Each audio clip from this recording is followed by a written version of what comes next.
राधे कृष्णा, हर हर महादेव। मैं डीएस भारती अपनी वीडियो में आप लोगों का स्वागत करती हूँ। आज मैं आप लोगों के साथ एक ऐसी औषधि शेयर करने वाली हूँ जो आज तक आप लोगों को यूट्यूब पे किसी ने नहीं बताई होगी।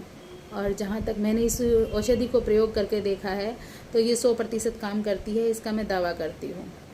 और चलिए ज़्यादा बात ना करते हुए मैं मेन टॉपिक पे आती हूँ कि जैसे कई बार होता है कि दुर्भाग्यवश किसी महिला का मिसकैरेज हो जाता है या शारीरिक कमजोरी की वजह से या फिर किसी भी परिस्थिति में अबॉर्शन कराना पड़ता है, और इस बीच में उनको दूध आने का जो प्रोसीजर है वो शुरू हो चुका है। तो उस दूध को रोकने के लिए हम लोग क्या करते हैं कि हम लोग डॉक्टर्स को दिखाते हैं, डॉक्टर्स टेस्ट करते हैं, उसके बाद में बहुत सारी मेडिसिन्स देते हैं और तब जाके करीब 15 से 20 दिन के बाद दूध आना थोड़ा बंद होता है। और दवाई बंद करने के बाद कई बार होता है कि दोबारा से चालू हो जाता है।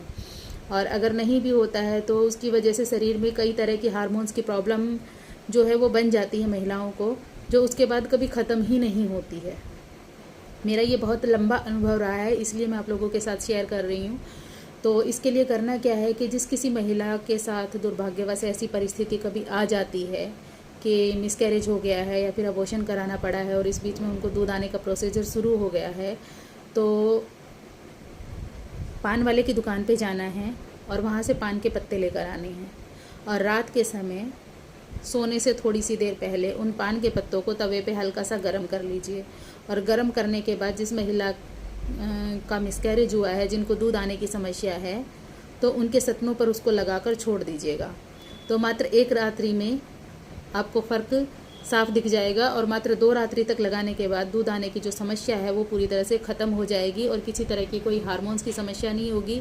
उनको शरीर में कोई कमजोरी महसूस नहीं होगी और जो मतलब इस तरह से बिना वजह दूध का जो स्त्राव होता है, जिसकी वजह से कैल्शियम की कमी भी महिलाओं में हो जाती है, उससे भी बच जाएंगे और महंगे महंगे टेस्ट कराने से भी बच जाएंगे। और जहाँ तक कि मैं अपनी हर वीडियो में कहती हूँ कि अपनी जड़ों की तरफ लौटिए, औषधियों की तरफ लौटिए।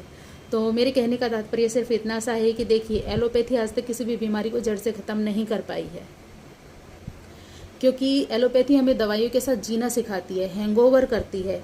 नशे, दवाइयों का जो नशा है, हमें उसकी आदत पड़ जाती है और हम लोग भूल गए हैं कि हम लोग कौन हैं।